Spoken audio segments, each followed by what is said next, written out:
Assalamualaikum warahmatullahi wabarakatuh. A'udzu billahi minasy syaithanir rajim. Bismillahirrahmanirrahim. Alhamdulillahi rabbil alamin. Wassalatu wassalamu ala asyrafil anbiya'i wal mursalin. Sayyidina Muhammad wa ala alihi wa sahbihi ajma'in. Subhanaka la ilma lana illa ma 'allamtana innaka antal alimul hakim. Wa la hawla wa la quwwata illa billahil aliyyil azim. Allahumma inna nas'aluka ilman nafi'a wa nas'aluka rizqan tayyiba wa nas'aluka amalan mutaqabbala. Allahumma inna na'udzu bika min ilmin la yanfa' wa qalbin la yakhsha' wa amalin la yurfa' wa du'a'in la yusma'. Allahumma la tu'akhidhni bima yaqulun waghfir li mimma la ya'lamun waj'alni khairan mimma yadhunnun amma ba'd. Alhamdulillah, sekali lagi kita rasa syukur banyak-banyak kepada Allah kerana kita dapat sekali lagi berada di rumah Allah. Sekali lagi kita diberi nafas oleh Allah Subhanahu wa ta'ala untuk kita berada di atas muka bumi, untuk kita sama-sama tambah ilmu pengetahuan, untuk kita sama-sama tambah kefahaman kita terhadap agama kita. Mudah-mudahan ilmu yang kita belajar Allah Ta'ala berkat. Allah Ta'ala turunkan rahmat dan kelebihan kepada kita insya-Allah. Kita ni sudah berada di awal bulan Sya'ban. Allahumma barik lana fi Rajab wa Sya'ban wa ballighna Ramadan. Tu doa hok kita baca dalam bulan Rajab lagi.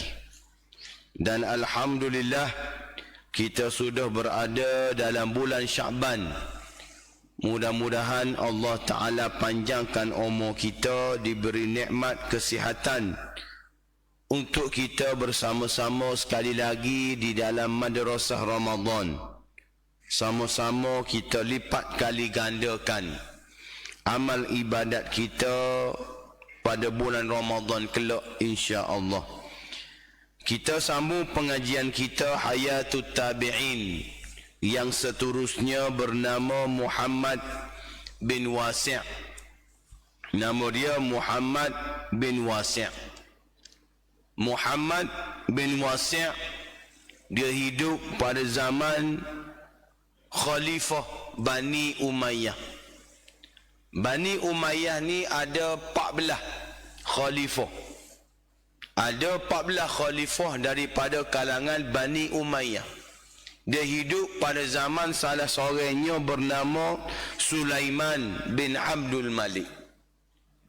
Pada zaman Sulaiman bin Abdul Malik. Pada zaman tersebut Sulaiman telah melantik Yazid bin Al-Muhallab. Telah melantik Yazid Al-Muhallab untuk mengetuai satu peperangan. Untuk mengetuai satu peperangan untuk menakluki Georgia dan juga Tibristan. Kalau kita tengok dalam peta pada hari ini, kedua-duanya berada dalam negara Iran. Jadi Yazid bin Al-Muhallab ini dilantik oleh Sulaiman bin Abdul Malik untuk menakluki dua tempat tadi. Dan kekuatan musuh pada masa itu sangat kuat. Kekuatan musuh pada masa itu sangat kuat. Musuh pula pada siang hari dia keluar untuk perang dengan tentera-tentera Islam. Dia keluar pada siang hari pada waktu pagi untuk serang tentera-tentera Islam, manakala pada waktu petang dia sudah balik berada di pergunungan. Dia tempat dia duduk dalam gunung, tempat dia berehat, tempat dia mengatur strategi, tempat dia buat plan dan juga sebagainya ni berada dalam pergunungan, duduk dalam gunung. Bayanglah bagaimana situasi peperangan pada masa tu. Jadi benda tu berlaku berbulan-bulan. Benda tu berlaku, peperangan ini mengambil masa berbulan-bulan. Muka dia serang pagi, petang dia balik. Esok ke perang pula. Lepas tu petang dia masuk gunung balik. Ni orang panggil bangsa-bangsa ataupun musuh pada masa tu dia buat strategi lagu tu. Maka di antara tentera-tentera Islam yang bersama dengan Yazid ini adalah Muhammad bin Wasi'. Dia ni tabi'in. Dia bukan setakat menjadi askar, tetapi dia juga adalah tabi'in. Tabi'in yang hebat. Tabi'in yang dihormati. Walaupun dia ni tua dia kecil, walaupun umur dia ni sudah berusia, tetapi kehadiran dia dalam tentera-tentera Yazid ni Al-Muhallab memberi kekuatan kepada tentera-tentera Islam pada masa itu, kerana salah satunya kerana orang panggil doa dia dimakbulkan oleh Allah. Kerana doa dia ni dimakbulkan oleh Allah Subhanahu wa ta'ala. Maka kelebihan tadi sangat diinginkan oleh Yazid dan juga tentera-tentera yang lain.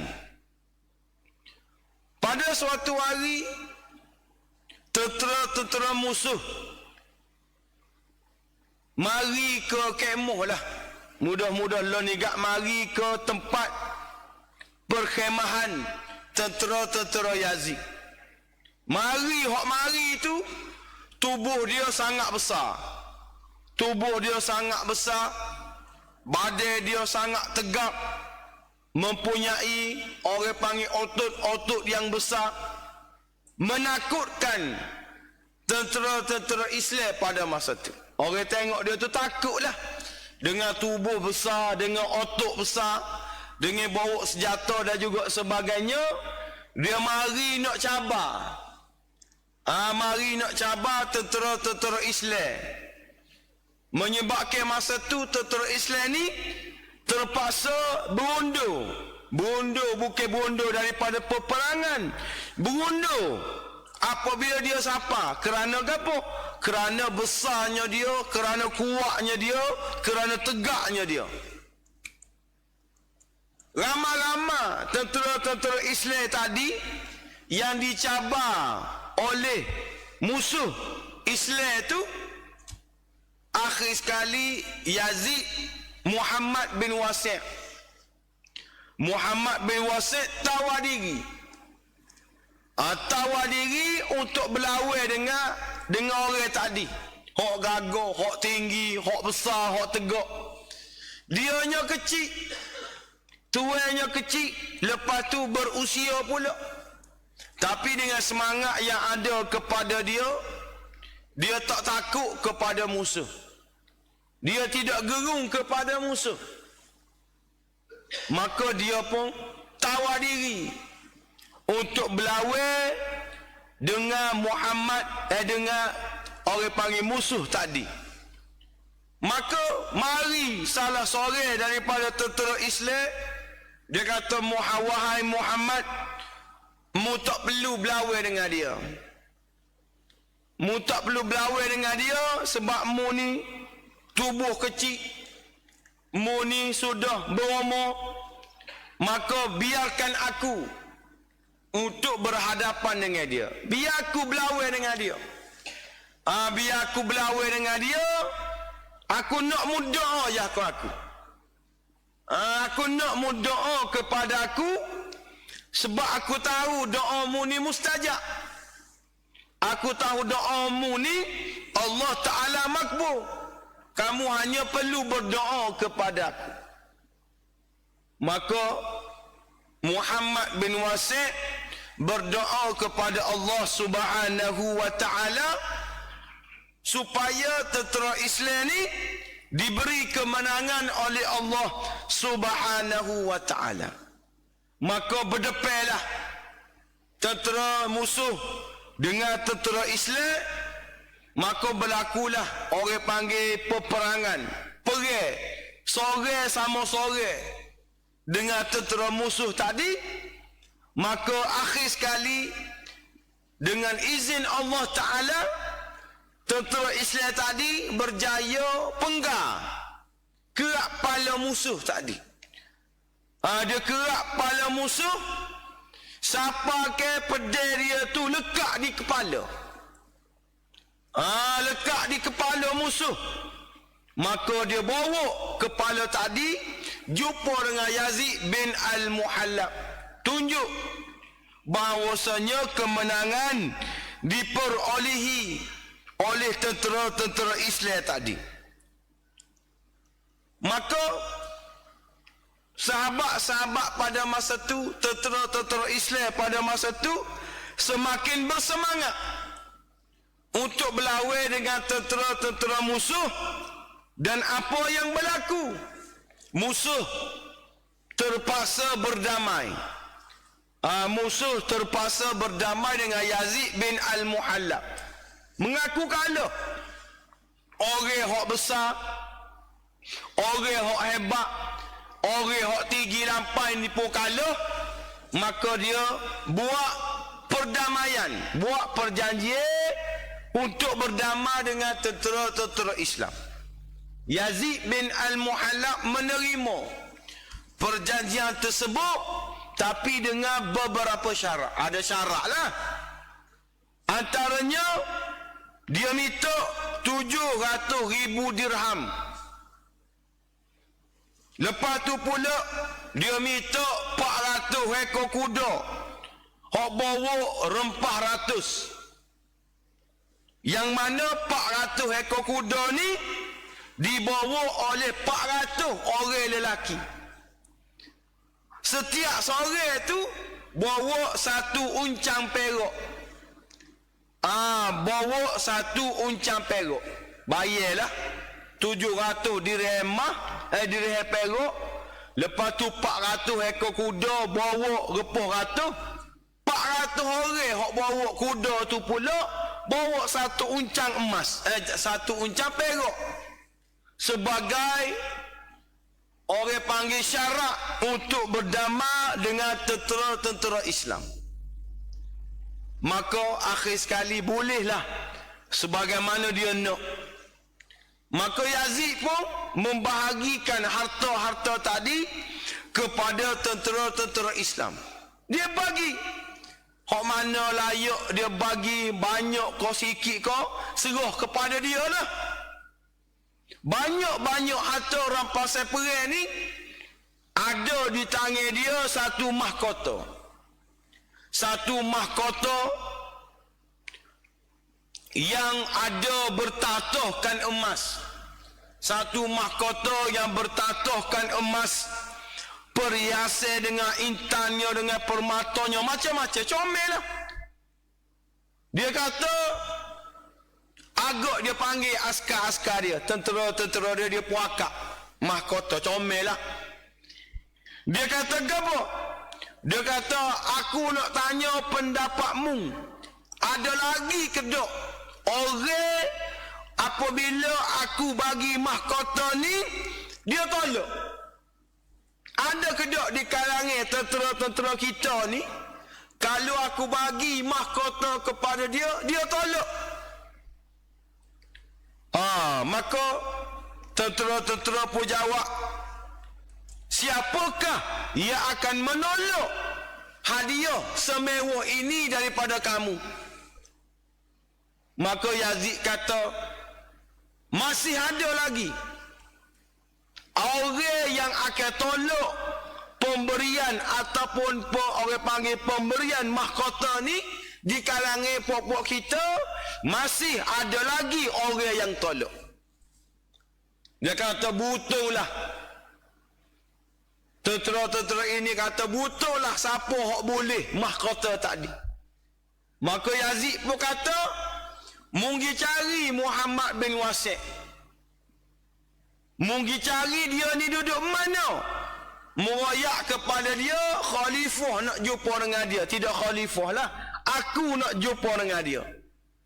Tentera Islam ni pergi cari. Jumpalah dia duduk semaya.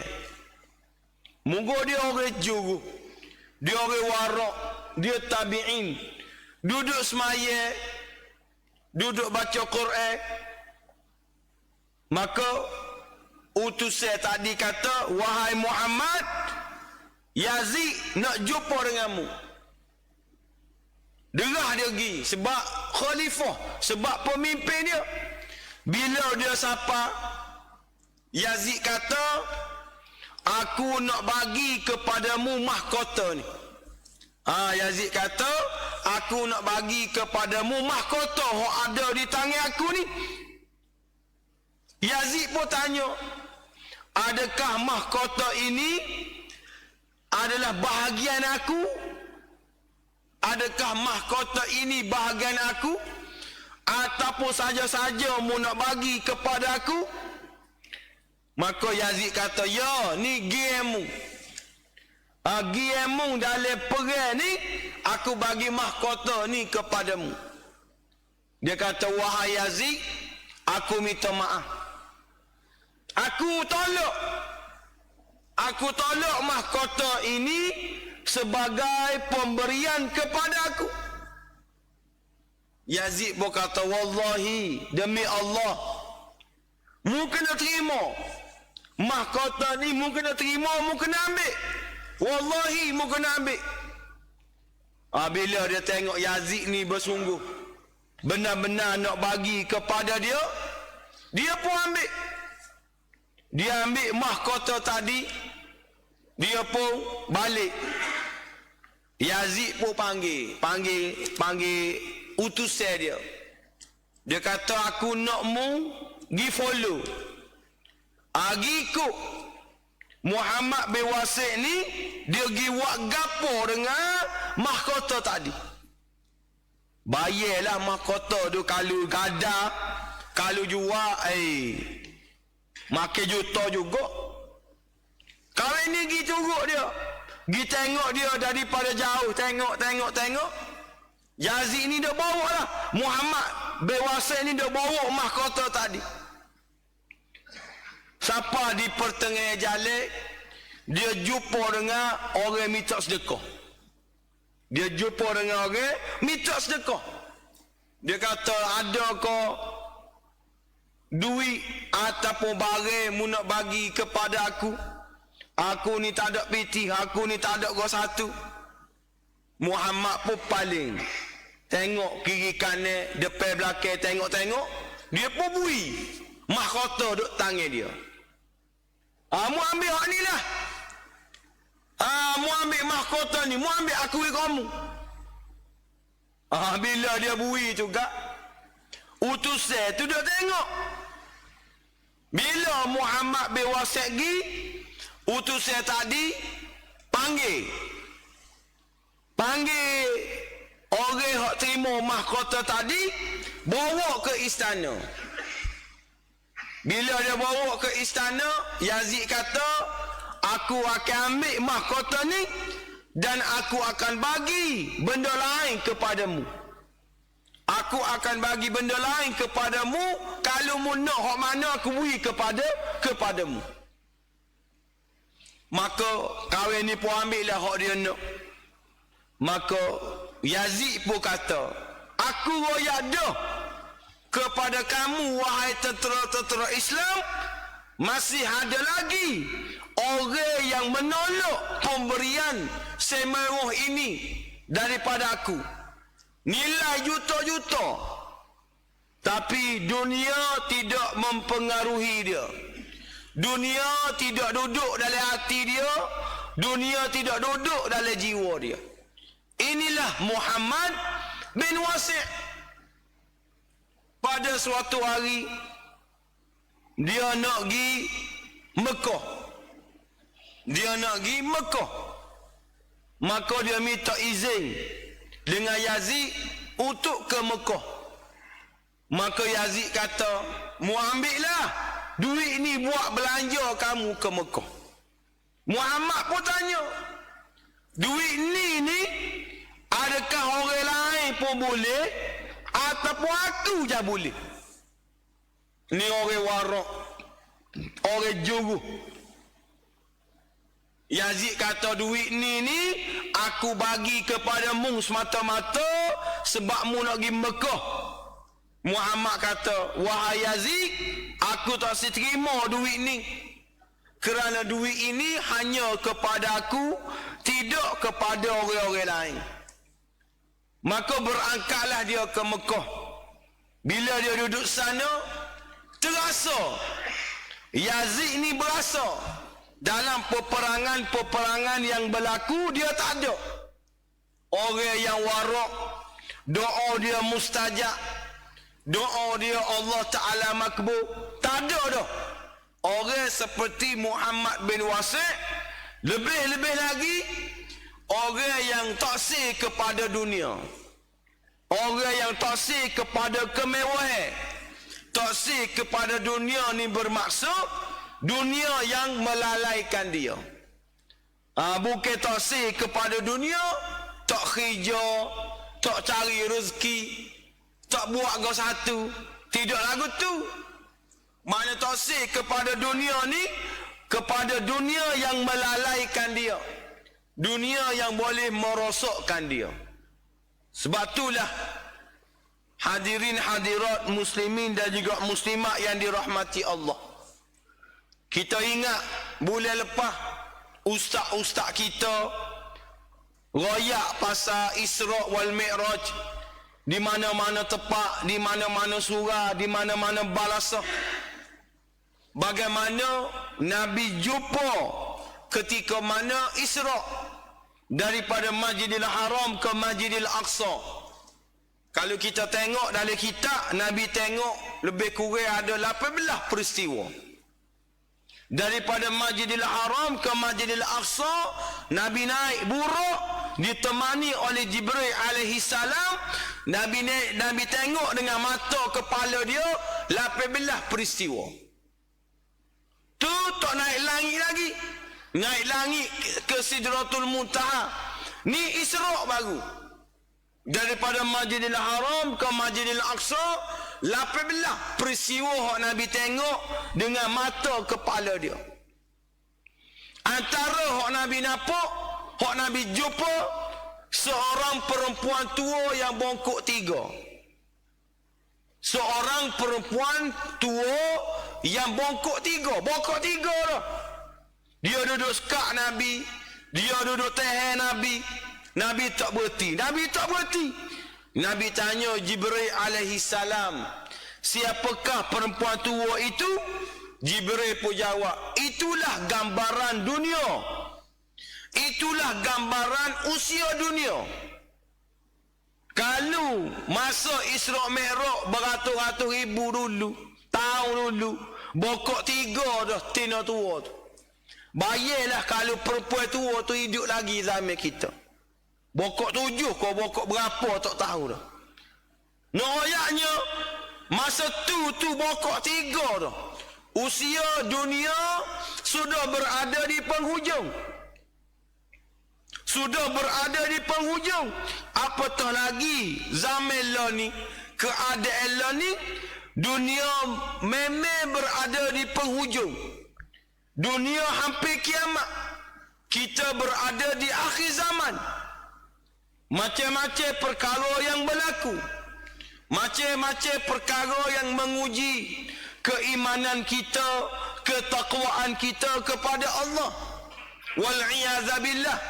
Tapi masih lagi ramai manusia sedang mengejar dunia. Ramai lagi hok dok kejar dunia. Ramai lagi hok ralik dengan dunia. Ada orang buat ibarat kepada hamba. Nak oyaknya sibuknya dia dengan dunia. Siapa tak ada masa berada di rumah Allah.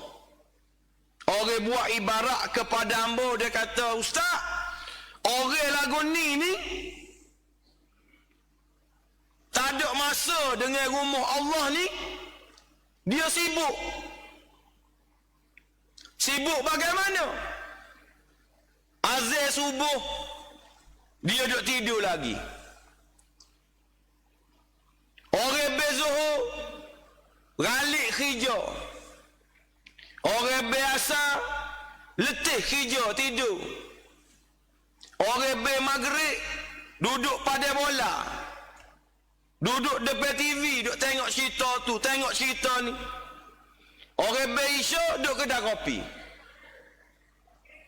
Lepas tu masa mana? Masa mana dia nak berada di rumah Allah? Setiap waktu tu dia ralik dengan kerja dia, dia ralik dengan keadaan dia. Siapa tak ada masa dia dengan rumah Allah. Tak ada masa dia nak jenguk rumah Allah.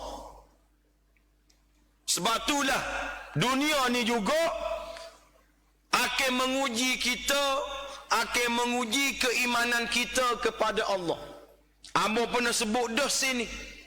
Sebelum berlakunya kiamat, amba ulai balik. Dajjal ke turun. Dajjal ke turun. Sebelum berlakunya kiamat, Dajjal ke turun. Dia akan uji iman kita. Dia akan uji takwa kita kepada Allah. Kalau iman kita tidak kuat, kalau takwa kita tidak banyak, kita akan jadi pengikut Dajjal. Wal'iyazabillah. Dajjal ni 40 hari dia akan berada di atas muka bumi. Nabi sebut dalam hadis, Dajjal ni akan duduk atas dunia 40 hari. Tapi 40 hari dia Nabi kata, yaumun kasanatin. Hari pertama Dajjal duduk di atas muka bumi ni, tempoh satu hari dia seperti 1 tahun kita. Sehari dia ni lama lah setahun kita. Yaumun kasanatin. Hari pertama dia ni seperti setahun. Lamanya sehari dia. Wa yaumun kasyahrin.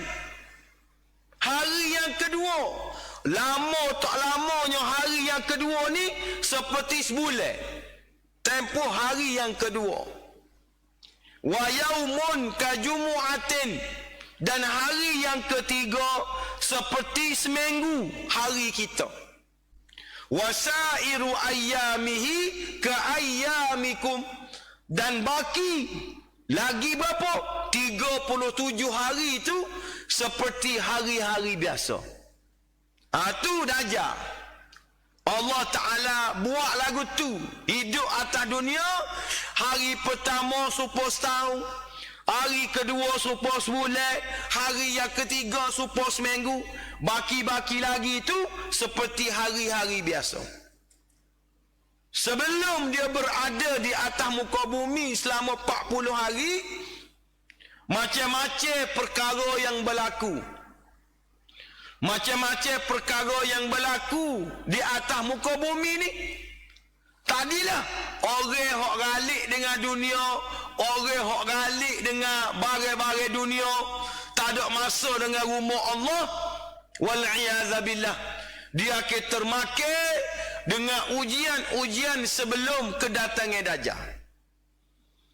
Banyak-banyak ujian yang Allah Ta'ala uji orang-orang Islam pada masa tu, antaranya banyak, antaranya berlakunya kemarau yang sangat panjang. Hamba sebut sama-sama dah. Hamba nak ulang balik.